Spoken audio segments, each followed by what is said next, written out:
Die opspraakwekkende moordsaak wat verlede maand die Post-10 gemeenskap in Postmasburg geruk het vandag voortgegaan met die aanvang van die borgverhoor in die Postmasburg Landdroshof. Die twee beskuldigdes, 'n pa en sy seun, staan tereg op 'n aanklag van moord op 'n 39-jarige man wat reeds te ruste gelê is. Die hofsaak het groot openbare belangstelling gelok met lede van openbare orde polisieering wat by die hof teenwoordig was om orde te handhaaf. In hul borgaansoek het die verdediging aangevoer dat daar voldoende redes bestaan waarom beide beskuldigdes op borg vrygelaat behoort te word. Hoewel die staat nie formeel teen die borgaansoeke beswaar gemaak het nie, is die ondersoekbeampte geroep om in die borgverhoor te getuig. Die beampte met meer as 20 jaar diens in die Suid-Afrikaanse Polisiediens het borg teengestaan. Hy het aangevoer dat beskuldigde nommer 1 glo woede-uitbarstings het, reeds voorheen skuldig bevind is aan poging tot moord, en dat daar beweringe bestaan van moontlike oproer in die Post-10 gemeenskap indien borg toegestaan sou word.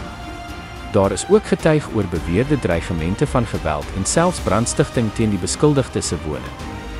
Tydens kruisondervraging het die verdediging hierdie bewering sterk betwis.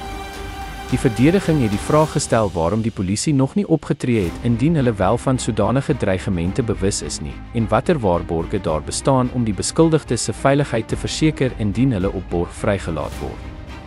In die eerste verskyning vroeër die maand het die verdediging verder aangevoer dat vreedsame protesoptredes met plakkate binne die hof 'n bedreiging vir homself en hul kliënt se lewe inhou. Horizon Media het egter na die hofverrigtinge met verskeie protesteerders gesels. Die oorgrootste meerderheid het dit duidelik gestel dat hulle geen probleem met die prokureur of enige regsverteenwoordiger het nie, en selfs verwys na 'n 2024 hofsaak van 'n skietvoorval waarin die gemeenskap ook vreedsaam in die hof demonstreer het en nooit was die beskuldige of sy prokureur se lewe in enige gevaar nie, inteendeel. Die beskuldigde is later op borg vrygelaat en niemand in die Post-10 gemeenskap het hom gedreig of sy besigheid beskadig nie. Hulle het beklemtoon dat hul protes vreedsaam was, dat hulle misdaad veroordeel, geregtigheid vir die oorledene eis, en dat hulle hul grondwetlike reg uitoefen om met plakkate te betoog.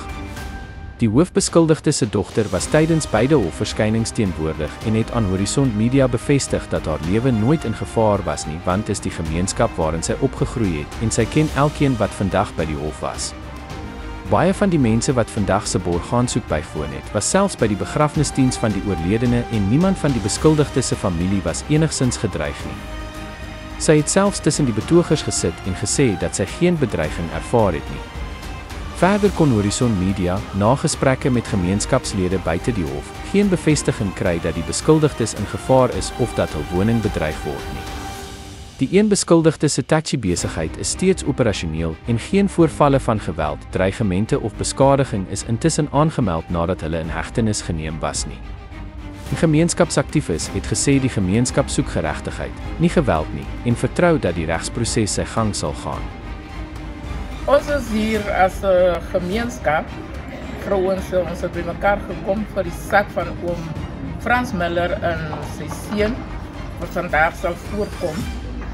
Ons is nie kwaad vir oom Fransie, maar die daad wat hy gepleeg het, is baie vreeslik. Ons voel vir hom en sy kind, ons voel vir die oorledene ook, maar geregtigheid moet seëvier. So ons is hier by mekaar om die saak te ondersteun.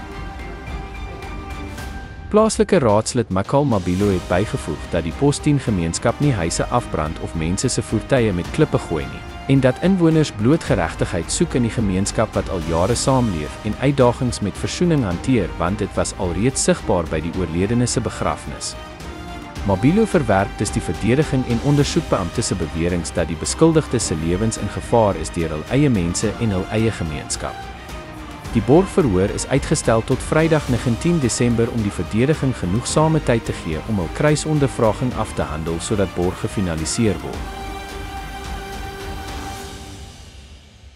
Sutherland SEPS hosted a special church service on Sunday, 14 December 2025 to mark the conclusion of the 16 days of activism of No Violence Against Women and Children campaign.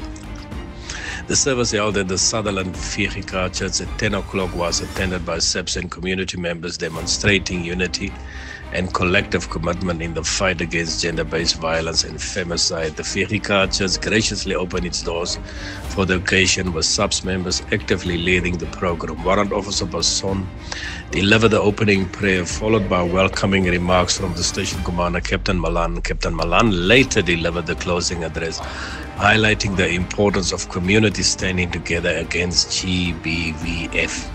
Constable Boyson delivered an inspiring sermon, while Constable Goeiman provided musical renditions and enriched the service. Captain Malan formally acknowledged and thanked all role players who contributed to the success of the event.